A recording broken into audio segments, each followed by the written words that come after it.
সবকিছু ঠিক করে দেবো, আই প্রমিস ইউ। কিন্তু মম, স্ট্যাচু হলো কিভাবে? ডোন্ট ওয়ারি রুদ্রা, ইউরিন একদম ঠিক আছে, আমরা ওকে বাঁচাতে পারবো।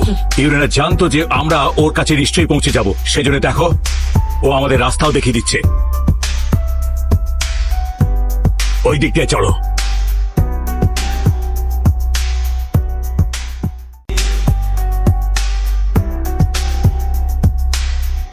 আচ্ছা, তাহলে এই ব্যাপার।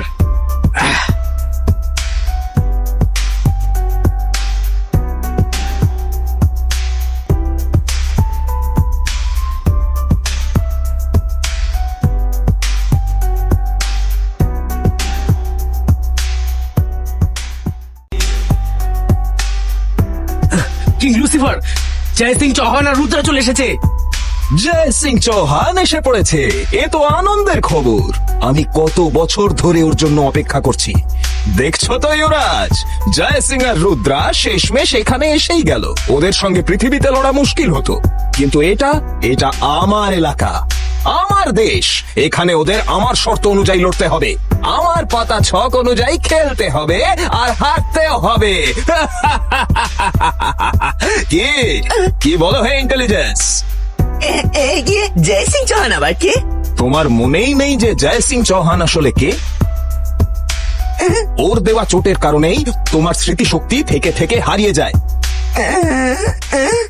সে এই স্ট্যাচু ইউরাজের বাবা হয়। ও আচ্ছা, কিন্তু এই ইউরাজ আবার কে?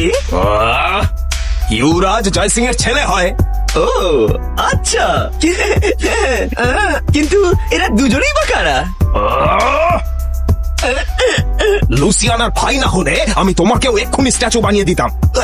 কাকে স্ট্যাচু বানিয়ে দিতে? লুসিয়ানা আমাদের সবচেয়ে বড় শত্রু। জয় সিং নিজের নাতি রুদ্রাকে নিয়ে সিটিতে এসে গেছে। আমি ওদের দুজনকে স্ট্যাচু বানাবার কথা ভাবছিলাম। মিথ্যে কথা বলো না লুসিফার, আমি জানি যে তুমি আমার ভাই ইন্টেলিজেন্স কে বকছিলে, কিন্তু এটা ভুলে যেও না একটা সময় ও খুব ইন্টেলিজেন্ট ছিল, সাহসী ছিল।